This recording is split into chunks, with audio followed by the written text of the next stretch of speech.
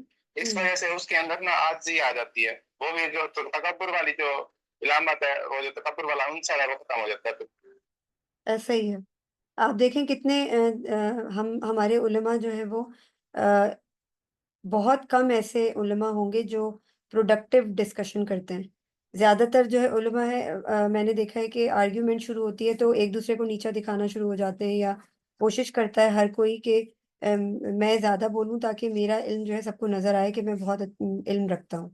لیکن یہ جو سربت والی بات ہے نا کہ علم ہے ہی عاجزی. اگر آپ کے اندر عاجزی نہیں ہے تو اس کا مطلب کہ وہیں سے آپ جو ہے نا وہ آپ کے اندر وہ کبر آ چکا ہے کہ آپ سمجھتے ہیں کہ آپ بہت عالم فاضل ہیں اور آپ کے پاس بہت سارا علم ہے. تو یہ اسی پرپس کے لیے بات کہی جاتی ہے کہ زیادہ علم جو ہے وہ فتنے کا باعث بنتا ہے. یعنی اگر میرا سوچنے کا طریقہ جو ہے نا وہ بہت میٹر کرتا ہے. میں اگر اس اینگل سے سوچ رہی ہوں کہ میرے پاس تو بہت علم ہے اور اب جو ہے وہ مجھے ضرورت نہیں ہے علم کی, یا اگر میں 4 لوگوں میں بیٹھی ہوں تو سب سے زیادہ مجھے ہی پتہ ہے, تو میں ہی ڈیزرو کرتی ہوں کہ مجھے زیادہ وقت دیا جائے تاکہ میں زیادہ بولوں اور لوگ میری واہ واہ کریں. تو یہ والا جو علم ہے نا یہ پھر ہمیں جہنم کی آگی میں لے کر جائے گا. تو اپنے آپ کو ہمیشہ ڈاؤن ٹو ارتھ رکھنا بہت ضروری ہے. اگر آپ کو بے شک آپ نے کتابیں پڑھ لی ہوں, آپ نے سب کچھ آپ کو آتا ہو, اس کے باوجود اگر آپ کے اندر مزید علم حاصل کرنے کی پیاس موجود ہے اور آپ کی سوچ یہ ہے کہ نہیں مجھے ابھی بھی علم حاصل کرنا ہے, ابھی مجھے کچھ نہیں آتا, ابھی میں نے بہت کچھ سیکھنا ہے, ابھی بہت سی چیزیں ایسی ہیں جو میں نے مس کر دی ہیں, اور اگر ابھی میں نہیں سیکھوں گا تو پھر ہو سکتا ہے میں بہت سی چیزیں مس کر جاؤں. کیونکہ آپ کو پتہ ہے سیکھنے کا جو عمل ہے نا وہ ہمارا مرتے دم تک, قبر میں جانے تک ختم نہیں ہوگا. ٹھیک ہے, اور یہ ہمارا دین بھی ہمیں سکھاتا ہے. تو اگر ہم اس علم کو روک دیں اور ہم بند کر دیں اس کو ڈبے میں کہ ہم نے مطلب ہم ختم کر دیں کہ ہاں اب میرا علم, مجھے اب علم حاصل نہیں کرنا, میرا علم ختم, میں نے سب کچھ حاصل کر لیا, تو وہی علم فتنے کا باعث بنتا ہے. تو یہ سوچنے کا طریقہ بھی بہت میٹر کرتا ہے اس چیز کے لیے, اور اسی بات کے اوپر یہ بات جو ہے وہ پوری اترتی ہے کہ جو آپ نے پوچھی ہے. I hope you got the point. اب یوں ہے نا کہ رسول اللہ صلی اللہ علیہ وسلم کے پاس نا سب سے زیادہ علم ہے, لیکن ان کے اندر تکبر کبھی نہیں ہے. جی بالکل ایگزیکٹلی. کے پاس سب سے زیادہ علم تھا لیکن اس کے اندر تکبر آ گیا. اچھا یہ میں نے یہ والی اس بات جو ہے یہی کو یہ سمجھا کہ میرے پاس بہت زیادہ علم ہے اور اپنی بات کو پورا یعنی کہ 100% وہ ٹھیک سمجھا, اس کے اوپر ڈٹ گیا تو لیکن اگر وہ قرآن اور سنت کے ساتھ ریلیٹ کی ہوئی ہے, اس کے ساتھ جڑی ہوئی ہے, اللہ تعالیٰ کے ساتھ جڑی ہوئی ہے, پھر وہ غلط نہیں کرتا, پھر وہ حق پر ہے. جی حق کی ایگزیکٹلی. پہچان کرنے والا ہی جو ہے نا وہ بتا سکتا ہے کہ یہ حق ٹھیک ہے, یہ حق ہے, یہ باطل ہے. جی ایسے ہی ہے بالکل. آئی ہوپ مبین. جزاکم اللہ خیر. بارک اللہ. اس میں نا ایک چیز اور میں ایڈ کرنا چاہتا ہوں, آج کے علماء سے ریلیٹڈ. آج کے علماء کو آپ کبھی بھی دیکھیں گے, عام بندہ ان کو, آپ کوئی بھی بندہ بات نہیں کر سکتا جو بھی تھوڑا مشہور ہے. ٹھیک ہے, تو ان کے پاس کیا ہے, جس کے پاس علم تھوڑا زیادہ ہوتا ہے اللہ تعالیٰ اس کو آٹومیٹکلی شہرت دیتا ہے. یہ ایک دونوں آپس میں ڈائریکٹلی پرپورشنل ہے. تو یہ میں نے ایک چیز دیکھی ہے کہ جس شخص کے پاس اللہ تعالیٰ تھوڑا علم دیتا ہے نا, یا تھوڑا زیادہ علم دیتا ہے, اللہ تعالیٰ اس کو مشہور کر دیتا ہے. وہ اصل میں اس کی آزمائش کا باعث ہوتا ہے, بٹ وہ در حقیقت اس کو اپنی فتح نصیب سمجھتا ہے. اس کی اگر اگزامپل ہم دیکھتے ہیں تو آپ کو بہت سارے آج کے علماء مل جائیں گے جو جن کے پاس تھوڑا بہت ابھی علم ہے, وہ ایک قسم کے مشہور ہوں گے. ٹھیک ہے, اگر وہ نہیں ہوگا مشہور تو اس کی ایک کاز یہ بھی آتی ہے کہ یا تو وہ لوور لیول پہ جس طرح کا اس کا علم کا لیول ہے اس طرح کا وہ مشہور ہے, کیونکہ مشہور ہونا کمپلسری ہے, کیونکہ پبلک میں اس کا فگر ہونا بہت ضروری ہے, کیونکہ اس کا جب علم ہوگا تو وہ دعوت کا کام کرے گا, تبھی لوگ آئیں گے, تبھی وہ مشہور بھی ہوگا.